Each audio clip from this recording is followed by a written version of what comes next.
Hello tout le monde, j'espère que vous allez bien et bienvenue dans ce nouvel épisode dans lequel on va parler de l'action Ferrari qui a publié ses résultats qui étaient en baisse hier. On n'est pas loin des plus bas qu'on a fait là ces dernières années.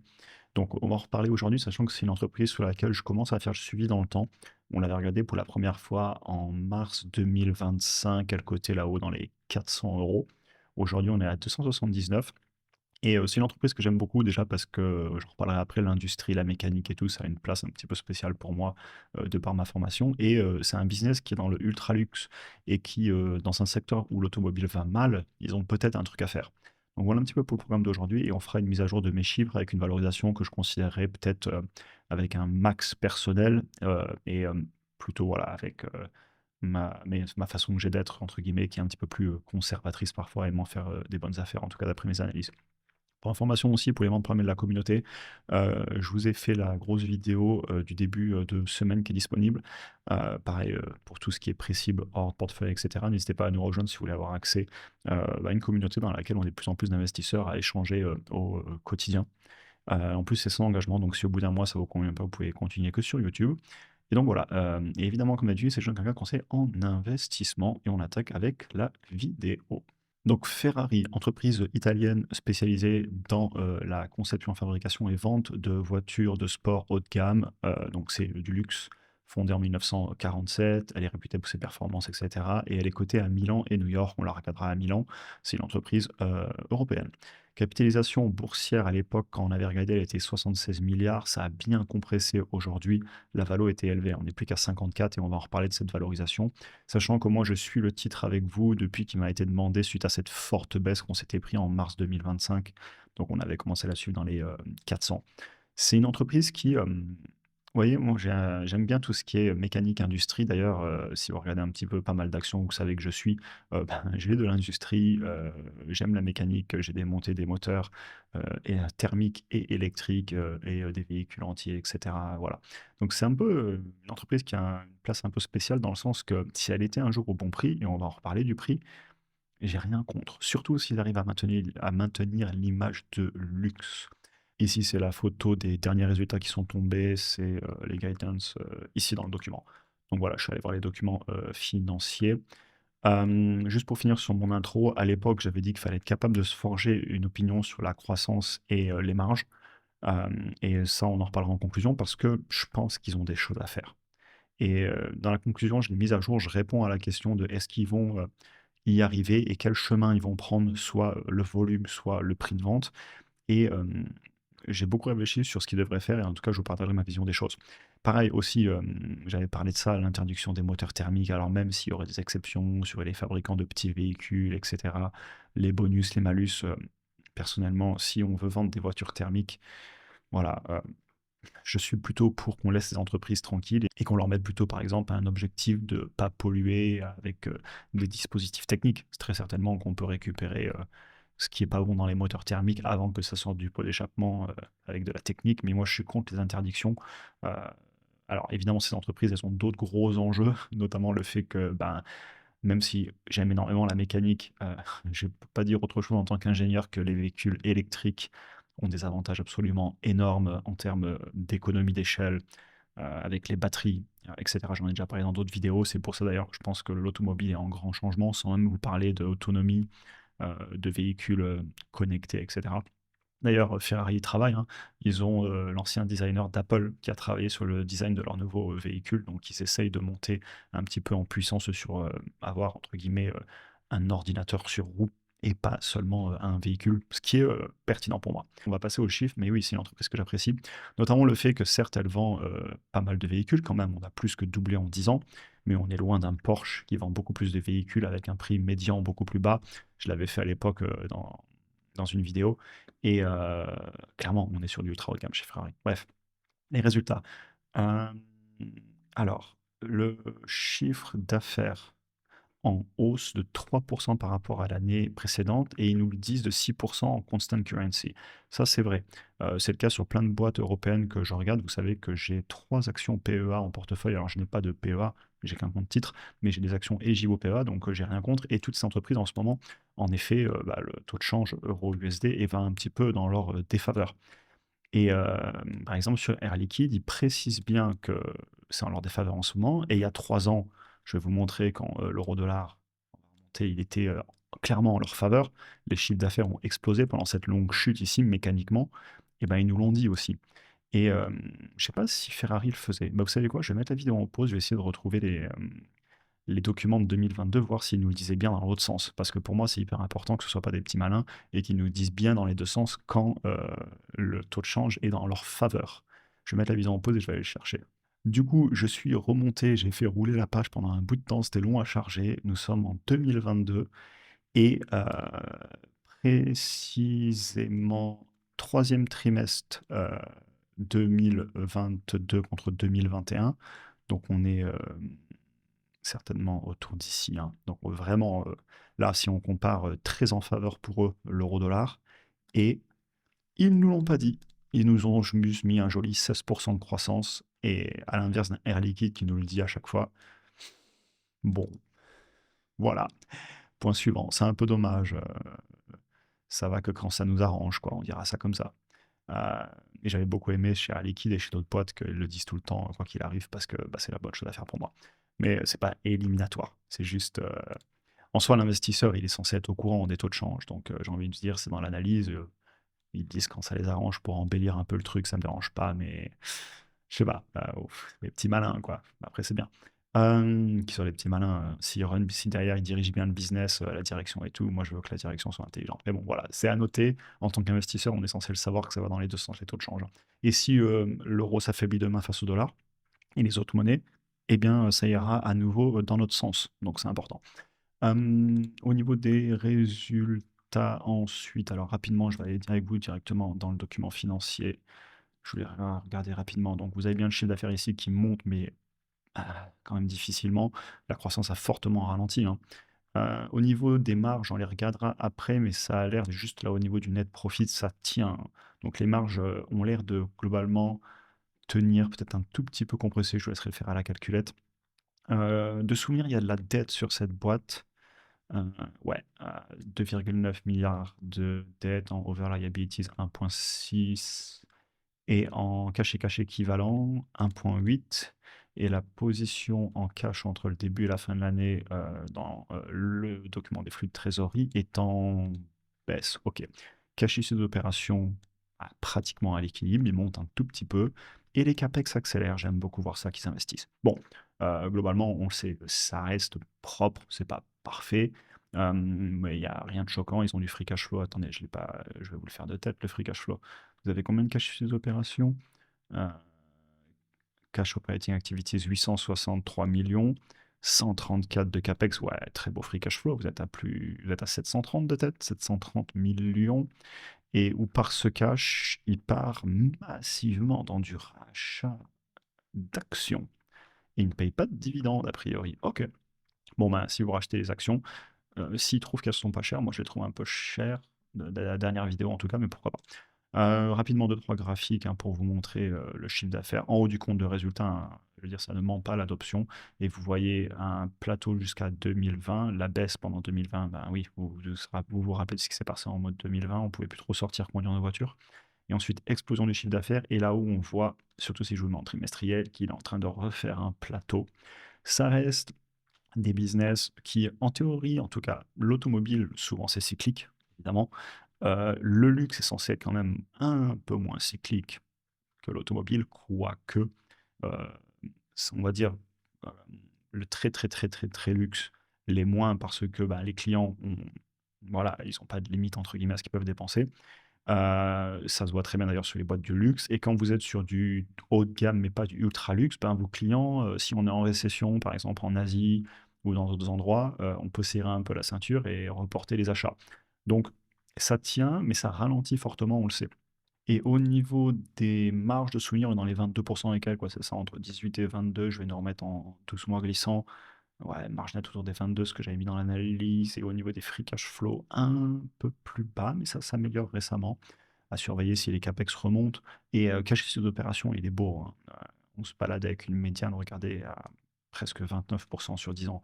Donc ce business génère du cash et des marges brutes, hein.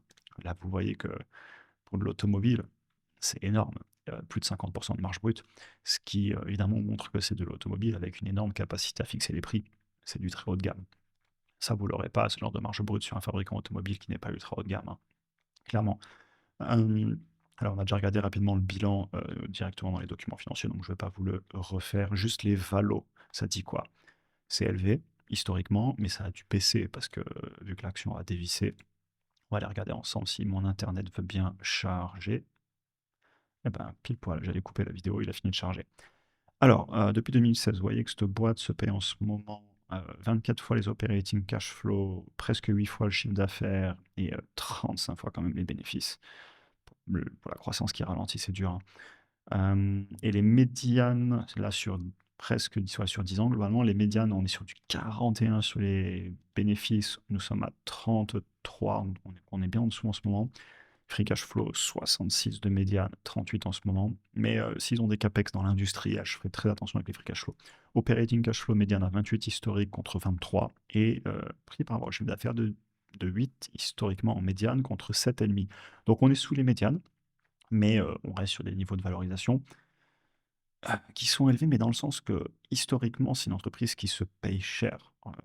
Parce que c'est une entreprise qui plaît, le nom est connu, elle a eu des belles croissances, elle a des belles marges, elle est assez unique dans l'automobile, c'est du ultra haut de gamme.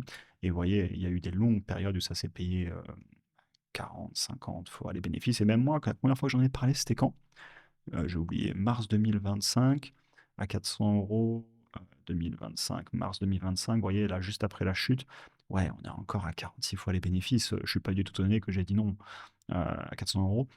Maintenant, si je fais les projections, ça, c'est celle de l'année dernière. On a eu l'année complète qui est finie, donc je vais devoir tout décaler d'un an, je le ferai tranquillement. J'avais prévu 7,144 milliards et on a fait combien? Ah bah regardez, on a fait 7,15 et j'avais prévu 7,14. Bon, on a fait pile poil ce qui était prévu. Par contre, là, j'ai mis 5% les années suivantes, à savoir qu'ils nous ont annoncé, hein, et on a une guidance, ils nous prévoient pour 2030 d'être à 9 milliards de chiffre d'affaires. C'est la direction qui le dit. Ils ont peut-être un petit peu sous-estimé volontairement pour avoir une petite surprise, mais en tout cas, moi, je suis allé chercher les 9 milliards en 2030. J'ai mis la marge la plus haute qu'ils font là en médiane historiquement, donc voilà, du 22%. J'avais mis du rachat d'actions et vous voyez où par contre j'avais été très généreux et d'ailleurs je m'étais amusé à prendre les photos des analystes qui nous mettaient des prix à payer complètement dingues, en tout cas d'après mon analyse.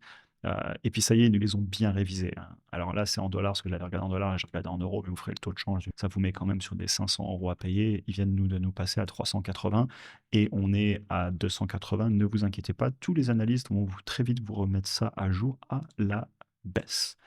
Euh, donc, personnellement, 5% de croissance, 22% de marge, ça reste du haut de gamme, etc. Je paye vraiment max, max, max, max, 25 fois. J'avais mis 30 la dernière fois pour vraiment aller chercher, bah, je me rappelle de souvenirs, j'avais dû le dire, c'était pour aller chercher les points bas qu'on a pu faire à l'époque. Vous voyez, on en cherchait ici.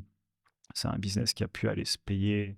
Alors si je vous mets le PER qui est en bleu ciel, là, euh, il y a eu vraiment des points bas à 23, 24, mais très souvent ça s'est payé plus de 30, etc. Personnellement, grand rang, grand max, 25. Et sans demander de décote ou de marge de sécurité. Moi, j'aime bien l'appeler des deux manières. Si je mets 5 à 10% de décote ou de marge de sécurité, allez, on va mettre 5%.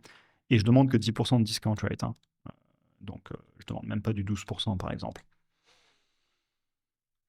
Très certainement que je ressors le dossier pour pré-analyse, c'est-à-dire commencer à vraiment me plonger dedans, etc., sous les 200, 180. Alors, honnêtement, et c'est là que bah, ça dénote un peu, parce que je le sais que cette vidéo, voilà, elle dénote, parce que j'aime l'industrie, j'aime le secteur, j'aime tout ce que je vois, mais il y a un moment, il y a le prix, et il y a le fait que j'aime bien ou pas l'entreprise. Et on va en parler après de ce que j'aimerais les voir faire pour vraiment qu'elle rentre, en tout cas d'un point de vue qualitatif et fondamental dans mes coches, qu'elle coche mes cases. Mais bah, en fait, je suis obligé de dénoter dans le sens qu'il y a la boîte, très belle entreprise, et il y a la valorisation, et j'ai dit non à 400 et à 280, je peux pas, parce que c'est mon argent. Et ça veut pas dire que c'est pas un beau business, et les pauvres de cette fait emballer, imaginez, vous mettez dans la peau de la direction, on allait vous payer des 60 fois les bénéfices, ouais, 70 fois les bénéfices. C'est pas marrant pour la direction d'être allé tout là-haut. C'est pas de leur faute, c'est le marché, c'est Mister Market qui a décidé qu'elle se payerait cher parce que les gens ont acheté, acheté, acheté, ça monte, ça monte. Et bah, en fait, on rebaisse juste et bah, pas marrant à traverser pour eux, honnêtement, surtout qu'ils ont bah, des choses à mettre en place au niveau de la direction. Mais bon, ça, c'est quand on est en bourse, hein, c'est les aléas de la bourse. Donc voilà, j'espère que ça ira vraiment pour eux. Je pourrais m'intéresser au dossier, il faudrait que ça baisse encore. Et pourtant, vous allez voir, ma conclusion n'est pas du tout négative, c'est juste qu'à un moment, c'est le prix. Et sur YouTube, je me dois de. Je peux pas vous dire c'est au bon prix euh, pour faire une vidéo positive et dire l'action que j'achète en ce moment, parce qu'en fait, non, je peux pas acheter. Mais ça dénote, et j'en ai conscience avec le fait que euh, j'aime bien cette entreprise, qui est certainement une entreprise qui a une chance de survie dans l'automobile, où je pense qu'il y aura énormément de casse, et ça fait des années que je parle que dans l'automobile, il y aura beaucoup de casse. Ok, conclusion. Belle entreprise qui dénote beaucoup du reste du secteur. C'est plus du luxe que de l'automobile. À partir du moment où on maintient l'image de marque. Moi, je l'ai mis en bleu, je l'ai rajouté. Au-delà du prix à payer à mon goût qui est juste trop élevé, la question que je me poserai bien évidemment, c'est est-ce qu'ils vont pouvoir maintenir la croissance du chiffre d'affaires et les marges dans le temps dans un monde de l'automobile en très grand changement, avec notamment la performance des véhicules qui devient de plus en plus accessible. Aujourd'hui, vous avez beaucoup de véhicules beaucoup moins chers qui sont très très performants. Donc ils vont devoir certainement miser sur le haut de gamme et la rareté. Et c'est ce que j'ai mis ici. En tout cas, je ne l'ai pas mis en bleu, j'aurais dû le mettre en bleu. Mais mon avis, c'est que monter en gamme fait du sens pour moi. Les volumes ont l'air d'aller dans le sens là d'ailleurs, parce que les volumes de vente ont baissé, vous allez le voir ici. 2024, 13 752 véhicules vendus. 2025, 13 644. Bon, il y a 112 véhicules d'écart. Euh, En gros, ça a fait du surplace. Mais voilà, c'est à noter que je pense qu'ils vont. Enfin, c'est pertinent pour moi de ne pas chercher à beaucoup monter les volumes, mais plutôt monter la qualité et les prix pour être dans le ultra haut de gamme. Parce que dès qu'on va être sur du moins haut de gamme, je pense qu'ils vont se faire attaquer par la concurrence qui arrive de l'Asie, d'Amérique, etc. Et puis vous avez pas mal de boîtes dont j'ai déjà parlé, d'automobiles de milieu de gamme, euh, notamment beaucoup en Allemagne, qui souffrent énormément. Bah oui, parce que quand vous êtes dans le milieu de gamme, vous pouvez plus facilement, enfin vous avez moins de capacité à fixer les prix. Il faut être capable pour moi de se forger une conviction sur le maintien de la croissance des marges, c'est ce que je vous disais. Et ma question que je repose encore, c'est quelle est la capacité de Ferrari et donc du secteur, dans son ensemble, je parle de tous les marchands de véhicules, tous les fabricants de véhicules, à maintenir la voiture comme un objet de statut, comme un objet de désir. Et c'est vrai pour toutes les marques.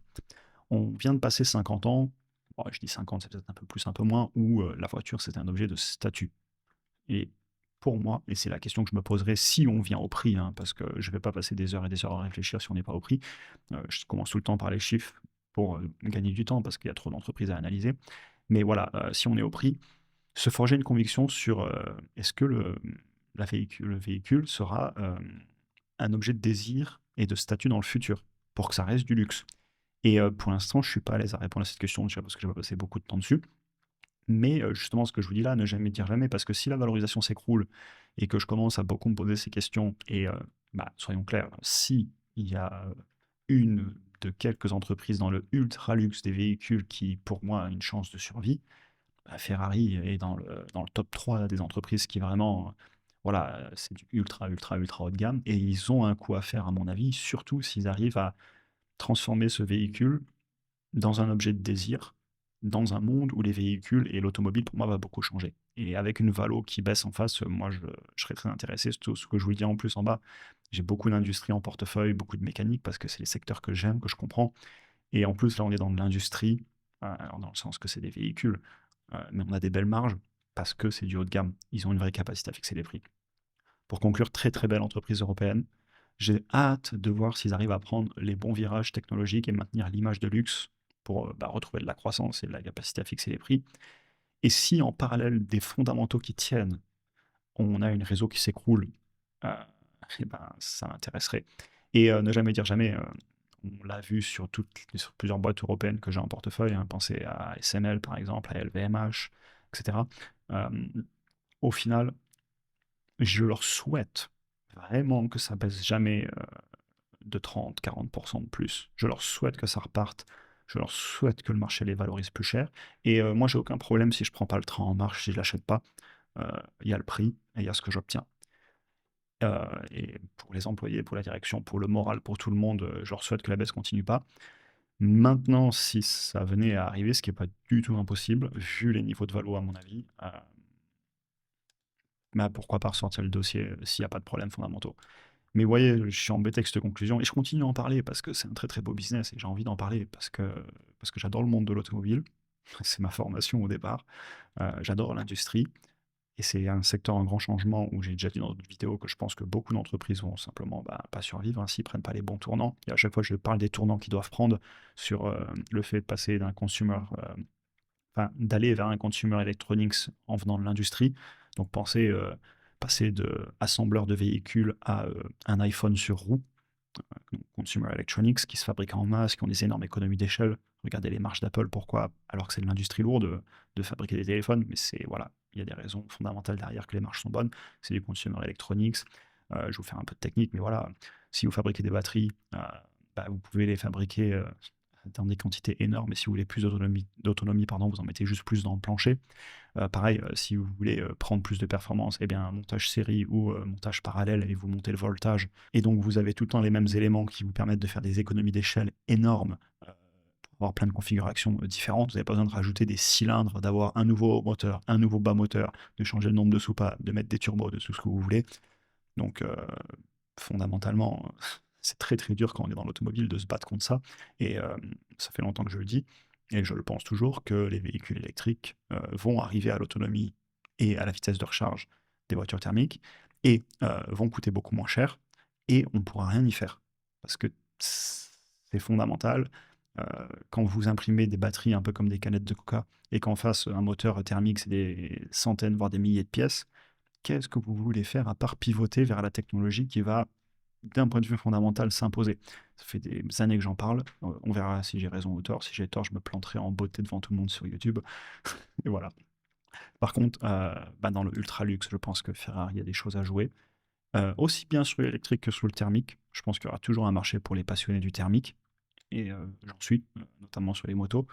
Un vrai passionné de ça. Et s'ils font du pivot vers l'électrique, peut-être aussi s'ils travaillent sur la conduite autonome, quitte à s'associer avec un Nvidia ou quelqu'un d'autre qui leur mettra de la conduite autonome, il y a un truc à jouer. Voilà. Très belle entreprise, j'espère que ça ira pour eux. Certainement dans ma shortlist des rares entreprises, de toute façon, quand je dis rares entreprises qui peuvent aller en portefeuille, je suis très très exigeant sur ce que je rentre. Mais elle en fait partie de ces boîtes européennes que je prends du plaisir à suivre et que je continuerai à suivre dans le temps. J'espère que ça ira pour eux, bravo à eux. Je pense que ça ira pour eux. Si la valo baisse, on en reparlera. Je vous souhaite une excellente journée à tous en tout cas. J'espère que la vidéo vous aura intéressé. Je passais pas mal de temps à la préparer, en tout cas dans ce que j'allais vous dire. J'ai des notes à côté parce que je voulais vraiment, la tourner dans un sens positif malgré la valorisation et voilà. Je vous souhaite une excellente journée à tous et à très bientôt pour un prochain épisode.